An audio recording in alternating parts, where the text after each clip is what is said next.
সম্মানিত শিক্ষার্থীবৃন্দ, আসসালামু আলাইকুম। আজকে আমরা কথা বলবো আমাদের পল্লীকবি জসিমউদ্দিনের অত্যন্ত গুরুত্বপূর্ণ একটি কাব্য নকশিকাঁথার মাঠ। এই নকশিকাঁথা কাব্যগ্রন্থটি এত বেশি জনপ্রিয়তা অর্জন করেছে যে অনেকে এটিকে কাব্য উপন্যাস বা কাহিনী কাব্য হিসাবে বিবেচনা করেছেন। যাই হোক, আজকে আমরা কথা বলবো এই সম্পূর্ণ কাব্যগ্রন্থটি নিয়ে, এবং এই কাব্যগ্রন্থের মধ্যে সবচেয়ে আলোচ্য বিষয়গুলো হচ্ছে যে এখানে যে চরিত্রগুলো আছে সেই চরিত্রগুলো আজকে আমরা ব্যাখ্যা করব। পাশাপাশি কোন চরিত্রগুলোর মাধ্যমে এই কাব্যটি সবচেয়ে বেশি আলোচিত হয়েছে সেগুলো, এবং শুরু থেকে শেষ পর্যন্ত আমরা এই কাব্যকে এভাবে আলোচনা করব যে যাতে করে আমাদের সম্পূর্ণ প্রিপারেশনটা একটিমাত্র ক্লাসের মধ্যে হয়ে যায় বলে আশা করছি। তো কথা না বাড়িয়ে শুরু করছি আজকের এই নকশিকাঁথার মাঠ কাব্যগ্রন্থটি। নকশিকাঁথার মাঠ কাব্যগ্রন্থটি 1929 সালে প্রকাশিত হয় বাংলা সাহিত্যের একটি অনবদ্য আখ্যান কাব্য হিসাবে। বাংলা ভাষায় রচিত এই আখ্যান কাব্যের লেখক বাংলাদেশের পল্লীকবি জসিমউদ্দিন। বাংলা কবিতার জগতে যখন ইউরোপীয় ধাঁচের আধুনিকতার আন্দোলন চলছিল, তখন প্রকাশিত এই কাব্যকাহিনী ঐতিহ্যগত ধারার শক্তিমত্তাকে পুনঃপ্রতিপন্ন করে। এটি জসিমউদ্দিনের একটি অমর সৃষ্টি হিসাবে বিবেচিত। কাব্যগ্রন্থটি ইংরেজিতে অনুবাদ হয়ে বিশ্ব পাঠকের দৃষ্টি আকর্ষণ করতে সক্ষম হয়েছিল। আর আমরা জানি যে যিনি এই কাব্যটি ইংরেজি অনুবাদ করেছিলেন তিনি হচ্ছেন মিসেস মিলফোর্ড। এই ভদ্রব্যক্তি মূলত এই নকশিকাঁথার মাঠ কাব্যগ্রন্থটি ইংরেজিতে অনুবাদ করেন। নকশিকাঁথার মাঠ কাব্য উপন্যাসটি রূপাই ও সাজু নামক দুই গ্রামীণ যুবক যুবতীর অবিনশ্বর প্রেমের করুণ কাহিনী প্রতিফলিত হয়েছে। এই দুইজনই ছিলেন বাস্তব চরিত্র। যা আমরা জানি যে নকশিকাঁথার মাঠ আমাদের পল্লীকবি জসিমউদ্দিনের যে রূপাই এবং সাজু, এটি কিন্তু বাস্তব চরিত্র। তিনি এই বাস্তবতার নিরিখেই এই কাব্যটি রচনা করেছিলেন। তো আমরা শুরু করছি সেই মহান কাব্যটি। আমরা শুরুতেই দেখতে পাচ্ছি যে চরিত্রসমূহ এই কাব্যটি পাঠ করতে গেলে আমরা যে চরিত্রগুলো পাই সেগুলো হচ্ছে রূপাই বা রূপা, সোনা বা সাজু। এখানে রূপাই বা রূপা হচ্ছে আমাদের নায়ক চরিত্র, আর সোনা বা সাজু হচ্ছে আমাদের নায়িকা চরিত্র। আর নায়ক চরিত্রের মা হচ্ছেন আলেয়া, এবং সোনা বা সাজু চরিত্রের মা হচ্ছেন রাবেয়া। এবং এই দুইজন ব্যক্তি অর্থাৎ সাজু এবং রূপাইয়ের মধ্যে যে ঘটক ঘটকালি করে বিবাহ সম্পন্ন করেন তার নাম হচ্ছে দুখাই ঘটক। তাহলে এখানে কিন্তু মা অর্থাৎ মা আলেয়া এবং রাবেয়া প্রধান চরিত্র না হলেও কিন্তু রূপাই এবং সাজু হচ্ছে প্রধান চরিত্র। তো আজকে আমরা রূপাই এবং সাজু চরিত্রের মাধ্যমে এবং ঘটক দুখাই চরিত্রের মাধ্যমে পুরা কাব্য উপন্যাসটি ব্যাখ্যা করতে চলেছি। উপস্থাপনায় বলতে পারি জসিমউদ্দিনের অমর সৃষ্টি এই নকশিকাঁথার মাঠ। এখানে আরেকটি কথা বলে রাখি, নকশিকাঁথার মাঠ, এই নকশি শব্দটি কিন্তু বিভিন্ন জায়গায় বিভিন্ন রকমের লেখা হয়ে থাকে। কখনো নকশি, কখনো নকশি, কখনো নকশি, অর্থাৎ কখনো নকশি দন্তন্য কয় স রস্য দীর্ঘইকা দেওয়া হয়, কখনো নকশি দন্তন্য ক তালবস্যয় দীর্ঘই অথবা তালবস্যা রস্যই। বিভিন্নভাবে লেখা হয়েছে বিভিন্ন জায়গায়। আমাদের উইকিপিডিয়া থেকে শুরু করে বিভিন্ন গাইড এবং তার যে কাব্যের যে মেইন ফটক সেখানেও কিন্তু আমরা দেখতে পাই বিভিন্ন বানান। তো এটা নিয়ে বিভ্রান্ত হওয়ার কোনো দরকার নেই। আপনাদের যেটা সহজ মনে হয় সেটা লিখবেন। আর সবচেয়ে ভালো হয় আপনাদের প্রশ্নপত্রে যে বানানটা আসবে আপনারা ওই বানানটাকে ফলো করবেন, তাহলে আর ভুল হওয়ার কোনো সুযোগ নেই। নকশিকাঁথার মাঠ কাব্য উপন্যাসটি রূপাই ও সাজু নামক দুই গ্রামীণ যুবক যুবতীর অবিনশ্বর প্রেম কাহিনী। এটা আমরা একটু আগে জেনে ফেলেছি। এর কাহিনী এরূপ, নায়ক রূপাই গায়ের ছেলে, মানে গ্রাম্য ছেলে বা কৃষকের ছেলে, কৃষ্ণকায়। তার শরীর ছিল কালো, কাঁধ পর্যন্ত চুলের। রূপাই নাম করা লাঠিয়াল, তাহলে তার কাঁধ পর্যন্ত চুল ছিল। এবং রূপাই কিন্তু তার একটি বিশেষ গুণ হচ্ছে সে কালো, আরেকটি গুণ হচ্ছে সে হচ্ছে লাঠিয়াল। সে কিন্তু মারামারিতে পটু। আচ্ছা, সে ভালো বাঁশিও বাজাতে পারে। এবং জসিমউদ্দিন তার প্রশংসা এভাবে করছেন যে এক গায়ের এক চাষার ছেলে, লম্বা মাথার চুল, কালো মুখেই কালো ভ্রমর, কিসের রঙিন ফুল, কাঁচা ধানের পাতার মতো কচি মুখের মায়া, তার সাথে কে মাখিয়ে দিয়েছে নবীন তৃণের ছায়া। তার মানে এখানে কিন্তু আমরা কয়েকটা গুণ পেলাম। এই গুণ কিন্তু অনেক সময় আসে যে রূপাই চরিত্রের গুণগুলো কি, এক হচ্ছে সে ছিল কৃষ্ণকায়, দুই হচ্ছে তার কাঁধ পর্যন্ত চুল ছিল, তিন হচ্ছে সে একজন বিখ্যাত লাঠিয়াল ছিল, সে অন্যায়ের প্রতিবাদ করত, চার হচ্ছে সে বাঁশিও বাজাতে পারত, এবং তার যে মুখের হাসি, তার মুখের হাসি ছিল অমায়িক, সে কালো হলেও সে কিন্তু বিশ্বকে জয় করতে পেরেছে। এগুলো ছিল তার গুণ। রূপাইয়ের সঙ্গে পাশের গ্রামের মেয়ে সাজুর ভালোবাসা বা ভাব প্রেম জন্ম নেয়। তারপর তারা বিয়ে করে সুখে সংসার পাতে। এক চাঁদনি রাতে বাড়ির আঙ্গিনায় সাজু রূপাইয়ের কোলে শুয়ে গল্প করে। পূর্ণিমার আলোতে সাজুর রূপ দেখে দারুণ মুগ্ধ হয়ে যায় রূপাই। তাদের এই সুন্দর প্রেম, তাদের যে ভালোবাসা, এটা কিন্তু একদম খাঁটি ভালোবাসা ছিল। কিন্তু পরবর্তী সময় দেখতে পাই যে এই কাব্যের শেষ প্রান্তে গিয়ে এই ভালোবাসা কিন্তু করুণ ট্র্যাজেডিতে রূপান্তর হয়ে যায়, সেটা আমরা অবশ্যই ব্যাখ্যা করব।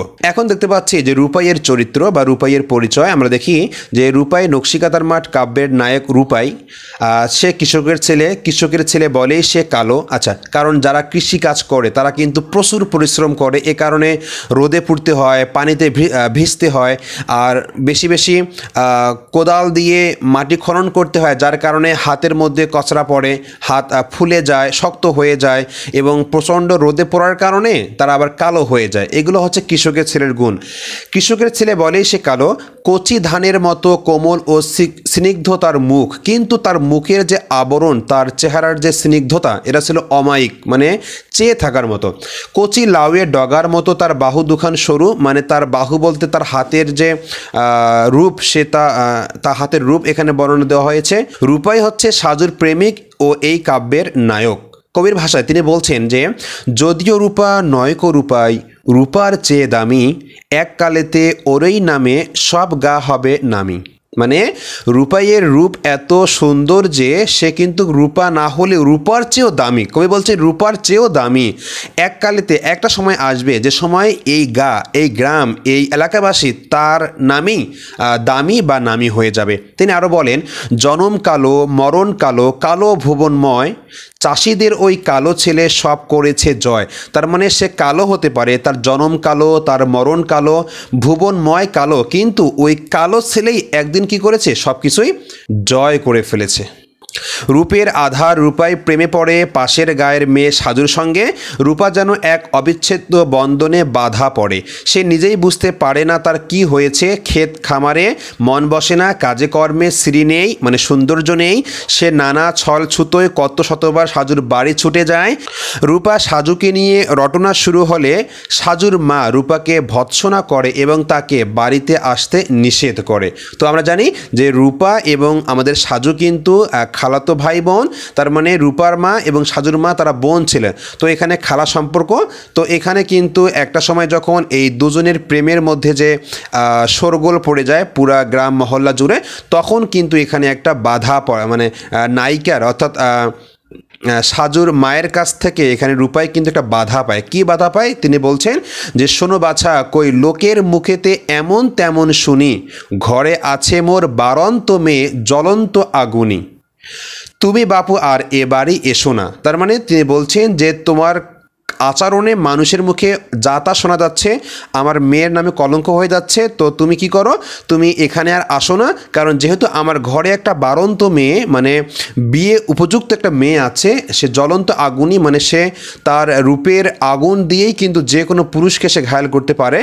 এইটা তার বয়সটাই হচ্ছে এরকম। এ কারণে সে বলছে যে তুমি আর এ বাড়িতে এসো না, কারণ মানুষ এমন তেমন কথা কানাকানি করছে। তিনি কিন্তু এভাবেই তার খালার কাছ থেকে একটা ভৎসনা বা বাধা পেয়ে যায়। যাই হোক, এটা আমরা রূপাইয়ের পরিচয় পেলাম। কবি রূপাই সম্পর্কে আরও অনেক কথাই বলছেন, সেগুলো এখন দেখব আমরা। সোনা নহে পিতল নহে, নহে সোনার মুখ, কালো বরণ চাষির ছেলে জুড়ায় যেন বুক। সে সোনা নহে, রূপা নহে, বাট তারপরও তার যে সোনার মতো মুখ, সোনায় রাঙ্গানো মুখ, কালো বরণ চাষির ছেলে জুড়ায় যেন বুক। তার কালো বরণ হলেও তার যে চেহারার স্নিগ্ধতা, এটা দেখেই কিন্তু মানুষের প্রাণ জুড়ে যায়, মানে বুক জুড়ে যায়। কাঁচা ধানের পাতার মতো কচি মুখের মায়া, তার সাথে কে মাখিয়ে দিয়েছে নবীন তৃণের ছায়া। নবীন তৃণ, যখন কোনো একটা গাছ থেকে নতুন কচি পাতা বের হয়, পল্লব বের হয়, যেমন দেখতে সুন্দর সুশ্রী হয়, তার মুখের মায়া ছিল এরকম মানে তৃণের মতো। জালি লাউয়ের ডগার মতো বাহু দুখান সরু, তার যে বাহু ছিল জালি লাউ কুমড়া যেমন সরু চিকন হয় ঠিক এরকম। গা খানি তার শাওন মাসের যেমন তমাল তরু, তার গা খানি শাওন মাসে যে তমাল তরু হয় ঠিক ওরকম। মানে কবি তার রূপাইয়ের বর্ণনা এভাবে দিয়েছেন। আলি আলি আলি আলি রূপার যেন কণ্ঠ ফাটি, ইসরাফিলের সিঙ্গা বাজে কাঁপছে আকাশ কাঁপছে মাটি। এখানে কিন্তু ইসলামের একটা বৈশিষ্ট্য ধারণ করে তিনি একথা বলছেন যে ইসরাফিলের সিঙ্গা বাজে কাঁপছে আকাশ কাঁপছে মাটি। এটা আমরা দেখতে পাই যখন রূপাই শেষের দিকে, যখন ওই যে যুদ্ধ করতে গিয়ে অর্থাৎ লাঠিয়ালদের সঙ্গে মারামারি করতে গিয়ে তখন যে যাওয়ার সময় যে আওয়াজ যে শোরগোলটা হয় সেটা তিনি বলছেন। যখন আলি আলি বলা হয় এটা কিন্তু ব্যাখ্যা আসতে পারে, এই আলি আলি বলে কিন্তু মানে শোরগোল করা হয়েছে, সবাইকে উজ্জীবিত করা হয়েছে, তোমরা মাঠে ঝাঁপিয়ে পড়ো, কারণ লাঠিয়ালদেরকে লাঠি দিয়ে আঘাত করে তাড়াতে হবে, তা না হলে কিন্তু আমরা হেরে যাব, এই কথাটা আসছে। আর এখানে কিন্তু মুসলমান ধর্মের যে ইসরাফিল আলাইহিস সালাম একজন ফেরেশতা, তার সিঙ্গা বাজে, তার সিঙ্গায় ফুৎকার দিলে যেরকম কিয়ামত সংঘটিত হবে ঠিক এরকম তিনি ওই যুদ্ধে মানে ওইখানে যে লাঠিয়াল বা লাঠি খেলার যে একটা লাঠি দিয়ে যে মারামারি করার যে একটা বিভীষিকাময় দৃশ্য তিনি অঙ্কন করেছেন, সেটাকে তিনি এই সিঙ্গার সঙ্গে তুলনা করেছেন এরকম। তো এরপর দেখবো আমরা সাজুর চরিত্র বা সাজুর পরিচয়। দেখি এরপর দেখবো আমরা সাজুর পরিচয়। এখানে দেখতে পাচ্ছি সাজু হচ্ছে নকশিকাতার মাঠ কাব্যগ্রন্থের নায়িকা চরিত্র, গ্রামের চাষিকন্যা সাজুও। তাহলে সাজু এবং রূপাই উভয় কিন্তু গ্রামের চাষিকন্যা। সাজুর মূল নাম ছিল সোনা, মূলত তার চেহারা সোনার মতোই উজ্জ্বল ছিল, উজ্জ্বল বর্ণের ছিল।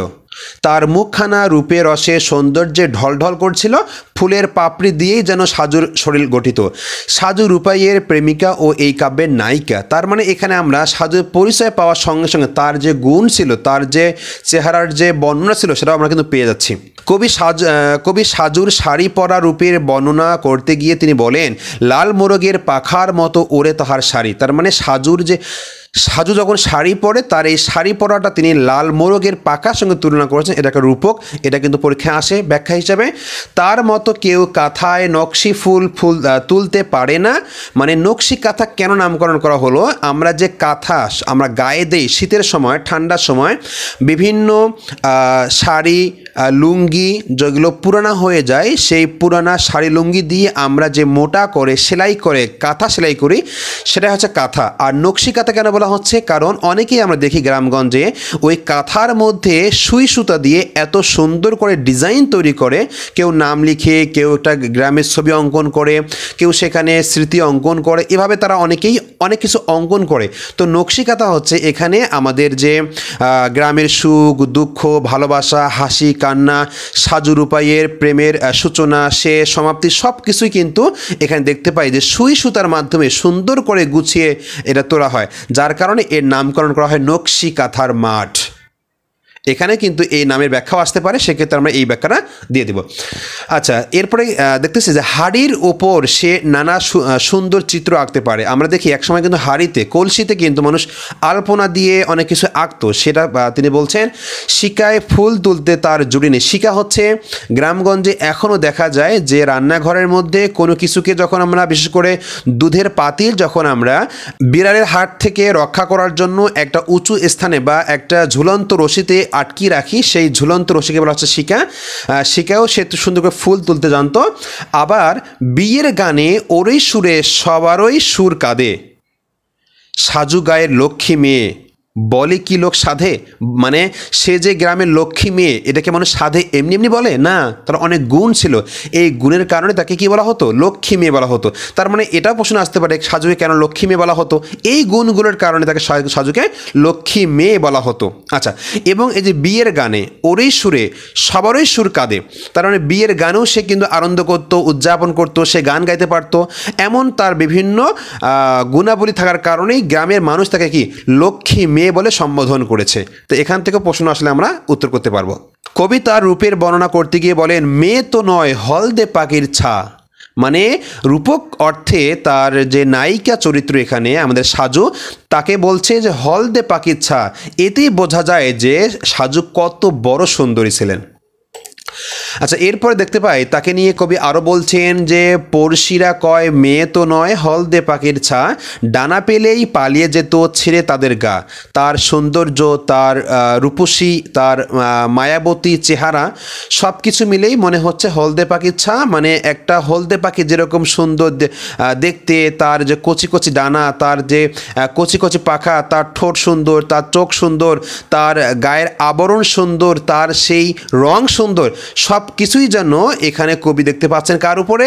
সাজুর উপরে। তাই বলছে হলদে পাখির ছা, ডানা পেলেই পালিয়ে যেত ছেড়ে তাদের গা। সে যদি ডানা পেত, মানে মানুষ জন্ম না নিয়ে শুধু পাখি হতো, সে কিন্তু অবশ্যই ডানা পেলেই এখান থেকে উড়াল দিয়ে চলে যেত।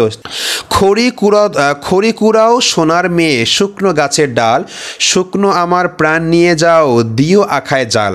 আখা মানে চুলা, আর এখানে বলছে খড়ি, অর্থাৎ গ্রামে যে খড়কুটা দিয়ে যে আমরা, বা গাছের যে ছাল বা গাছের যে বাকল দিয়ে, গাছের যে পাতা দিয়ে আমরা যে আঁকা বা যে চুলা জ্বালাই, সেটা হচ্ছে আমাদের কি? আখা। তিনি কিন্তু এখানে দুইটা পর্ব, একটা প্রথম পর্বে দেখতে পাই যে যখন সাজু এবং রূপাইয়ের সঙ্গে প্রথম সাক্ষাৎ হয় ওই যে গান গাওয়াতে এসে, আর এটা পরে আমরা পাবো ব্যাখ্যাটা। আরেকটা হচ্ছে যখন রূপাইয়ের বাড়িঘর যখন ভেঙে যায়, তখন সে তার ওই যে খালার বাড়ির পাশে গ্রামে সে কিন্তু বাঁশ কাটতে যায়। ওই বাঁশ কাটতে গিয়ে কিন্তু এই কথা তিনি ওখানে শুনতে পেলেন যে খড়ি কুড়াও সোনার মেয়ে শুকনো গাছের ডাল, শুকনো আমার প্রাণ নিয়ে যাও দিও আখায় ডাল। সে যখন ওই বাঁশ বাগানে মূলত বাঁশ কাটতে গিয়েছিল, ওই বাগানেও কিন্তু আমাদের এই সাজু কিন্তু খড়ি কুড়াতে গিয়েছিল। সেখানে তাদের প্রেমের দ্বিতীয় বার আদান প্রদান বা ভালোবাসার ভাব বিনিময় হয়। মোর যত ব্যথা মোর যত কাদা এরি বুকে লিখি যাই, আমি গেলে মোর কবরের গায়ে এরে মেলে দিও তাই। শেষের দিকে যখন আমরা দেখি যে রূপাই যখন চলে যায়, বনগেঁয়োদের সঙ্গে ঝগড়া করে যখন সে চলে যায়, তখন সে পুলিশের ভয়ে সে বাড়িতে আসতে পারে না। তখন তার প্রিয়তমা, তার যে স্ত্রী সাজু, সে কিন্তু ওই নকশিকাতাটা সুন্দর করে বিভিন্ন চিত্রে অঙ্কন করে ফেলে। তখন তার মাকে সে বলে, মা যদি আমি মারা যাই, আমার কবরের উপরে যেন এই নকশিকাতাটা বিছিয়ে দেওয়া হয়। এখানে সুখ, দুঃখ, ভালোবাসা জড়িয়ে আছে, তাই তার ভালোবাসার প্রেমের পরশ পাওয়ার জন্য তিনি এই কথা এখানে বলেছেন। এরপর বলেন যে একটি বছর কেটেছে সাজুর একটি যুগের মতো, প্রতিদিন আসি বুকখানি তার করিয়াছে শুধু ক্ষত। তার মানে যখন আমাদের রূপাই ছিল না, তখন সাজুর যে করুণ অবস্থা, তার দুঃখ ভারাক্রান্ত যে মন, সে কোনোভাবেই তার মনকে বোঝাতে পারতেছিল না। সে বিবাহিত কিন্তু তার স্বামী নাই, সে একজন প্রেমিক কিন্তু তার কি প্রেমিক পুরুষ নাই। সে এই দিনগুলো তার কেটেছে কি বছরের মতো করে, তাই তিনি এখানে এই কথা বলছেন।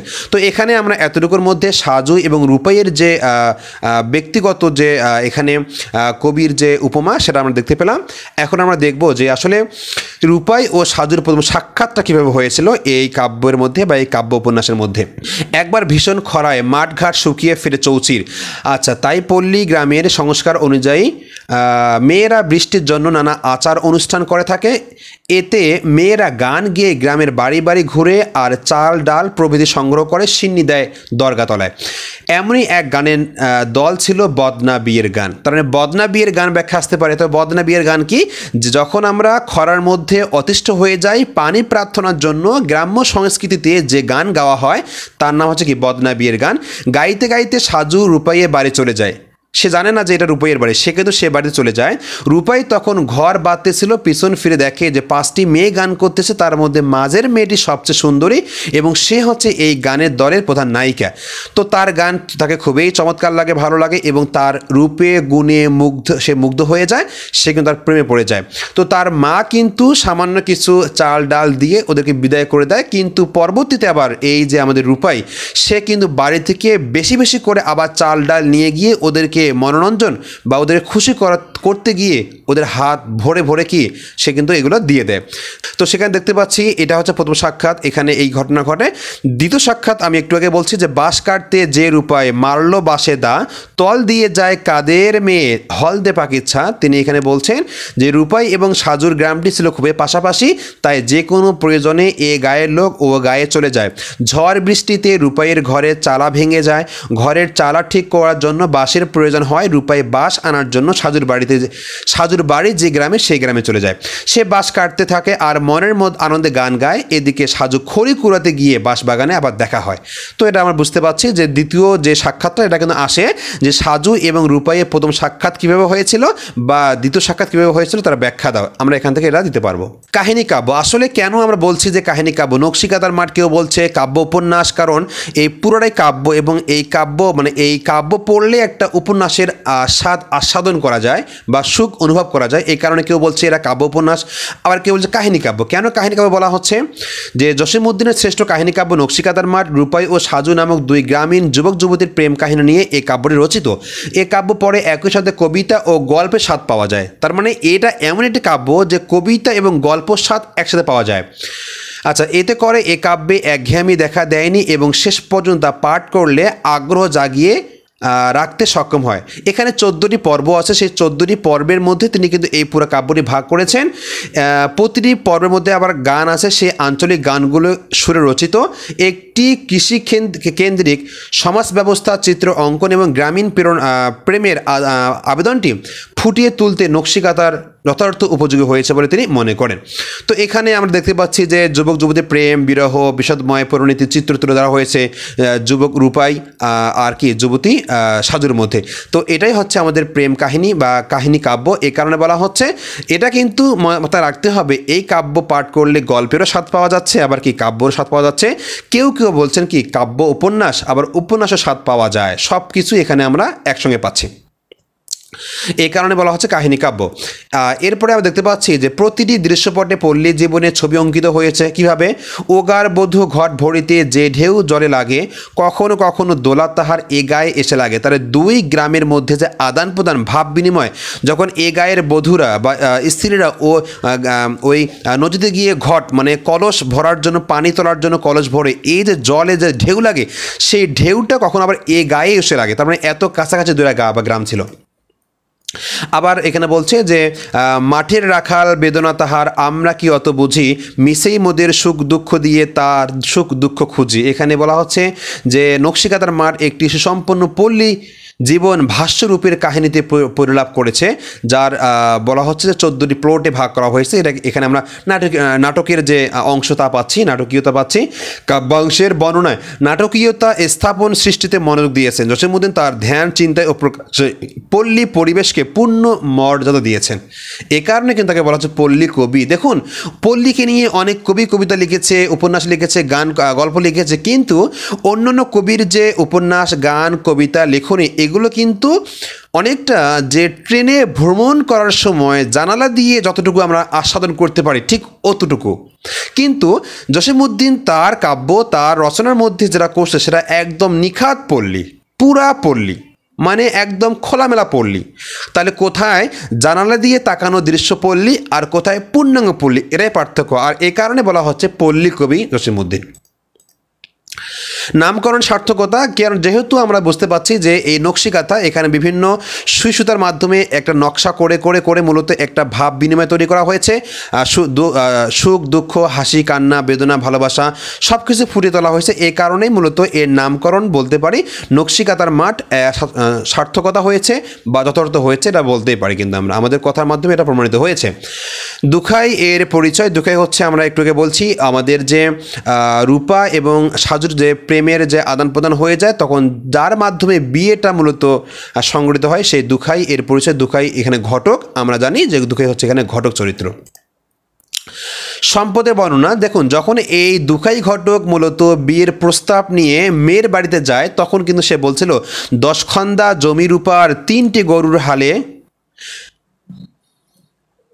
10 খন্দা জমির উপর 3টি গরু হালে ধানের বেরি ঠেকে তাহার বড় ঘরের চালে। তিনি কিন্তু বলছে 10 খন্দা, খন্দা হচ্ছে জমির পরিমাপ একটা বিষয়, যে সেই খন্দা 10 খন্দা মানে প্রায় 16 বিঘার মতো জমিকে খন্দা বলে। আচ্ছা, আবার 3টি গরু ছিল হালে, আবার ধানের বেরি, তারা এত বেশি পরিমাণ ধান আবাদ করে যেটা কিনা যার যে পুঞ্জি, তার যে খড় সেগুলো একদম বড় ঘরের চাল পর্যন্ত উঠে যায়, সেটা কিন্তু ব্যাখ্যা দিয়েছেন। তার মানে এখানে মূলত এই যে তৎকালীন সমাজেও কিন্তু ঘটকরা যে চাটুকারিতা করতো, বাড়িয়ে বাড়িয়ে বলতো, তারও কিন্তু এটাকে পরিচয় এখানে পাওয়া যাচ্ছে। আপ্যায়নের বর্ণনা দেখুন, যখন যেহেতু খালার একটা সম্পর্ক রয়েছে, যখন আমাদের রূপাই যখন খালার বাড়িতে যায় কোনো একটা কারণে, তখন কিন্তু খালা তাকে আপ্যায়ন করতে কমতি করেননি। তিনি বলছে যে, ও সাজু তুই মোরগ ধরগে যে বাড়ি, ওই গা হতে আমি এদিক দুধ আনি এক হাড়ি। তার মেয়েকে বলছে, সাজু তুমি যেহেতু আমাদের রূপাই এসেছে, ওকে তো আমার তো ভাগনা বা ও তো আমার আত্মীয়তা বা বোনের ছেলে, তাকে তো কোনো খাওয়াতে কমতি করা যাবে না, তা না হলে আমার মান সম্মান থাকে না। তাই বলছিল তুমি বাসায় গিয়ে মোরগ ধরো আর কি করো, আমি এক হাঁড়ি দুধ নিয়ে আসি, ওকে আপ্যায়ন করতে হবে। তিনি আরও বলছে যে রূপাই যখন বাঁশ কাটা শেষ করে সাজুর বাড়ি এলো, তাকে বসতে দিল শীতল পাটি, এরপরে বদনা ভরা জল এবং খরম এনে দিল পা ধোয়ার জন্য। তা এটাও কিন্তু একটা সুন্দর দৃশ্য আমরা দেখতে পাচ্ছি।